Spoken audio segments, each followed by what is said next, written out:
howdy. Welcome back to Down the Rabbit Hole. We are on episode 101. We just got done with episode 100. I'm very excited. I've been going through a lot here lately, so I do apologize for the long post. I've been sick. I've lost my grandma a few weeks ago, so I've been in that grieving process and not really wanting to post anything, but I've been trying to power through and everything. And just I also want to send out a prayer to everyone who has been affected by Hurricane Helene. And just know I'm sending my love and prayers your way and everything. And I also want to say that I am shocked how bad the flooding got in East Tennessee.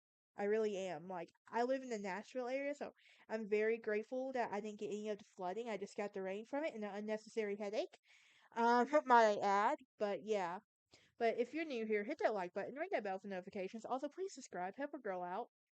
This is Down the Rabbit Hole, and my name is Brittany, and here we talk about history, weird history, paranormal activity, people of history, um, urban legends, folklore, pretty much anything. We can just go down the rabbit hole and discuss, and everything.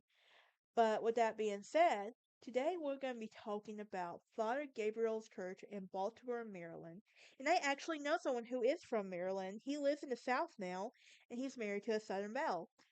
Nate, if you're listening, hello. I had to talk about you for a minute. He also has a podcast called Dangerous Faith that I do recommend going and listening to. It is very good.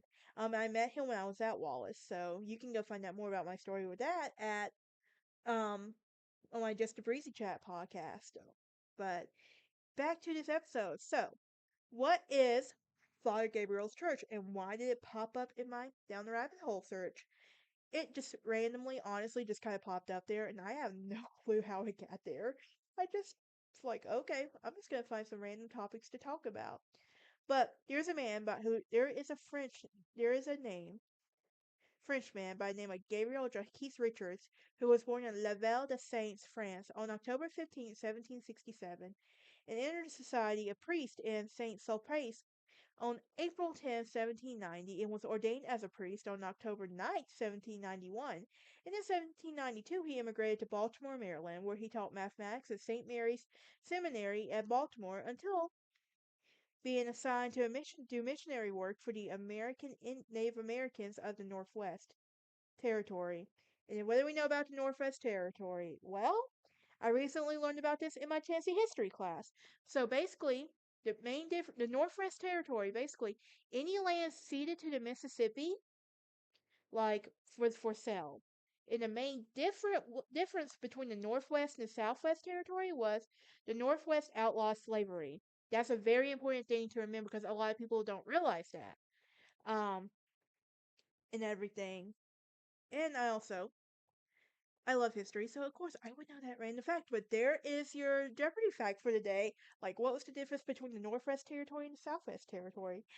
Just remember, Northwest outlawed slavery, Southwest didn't. That's the only difference.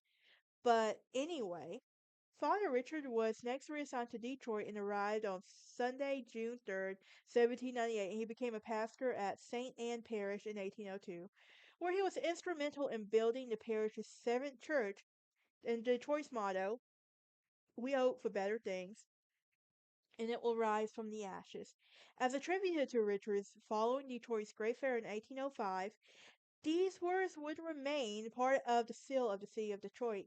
And he brought a printing press to the area in 1809 and printed Michigan's first newspaper, the Michigan Essay of the Impartial Observer. He published many books with the press, and his first publication was the Child's Spelling Book, which historians attribute to Richards, although most of the other books issued were reprints.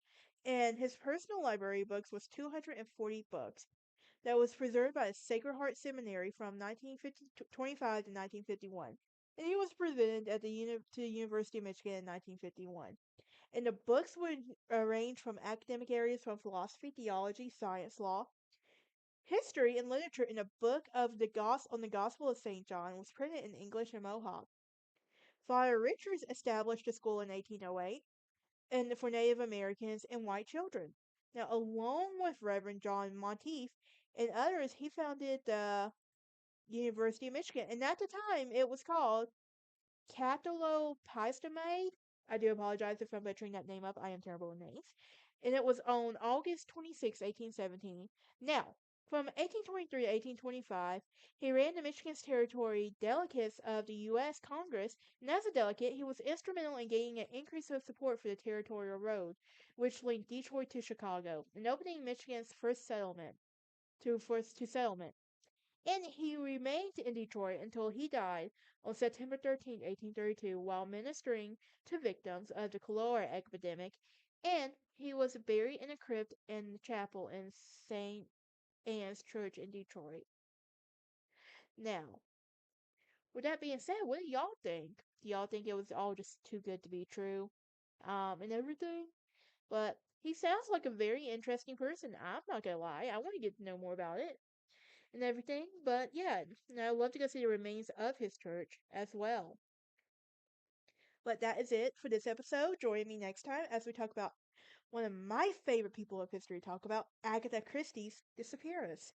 Yes, you know we had to talk about it, and I know. Should be on the true crime, but it's not, so it's gonna be on down the rabbit hole.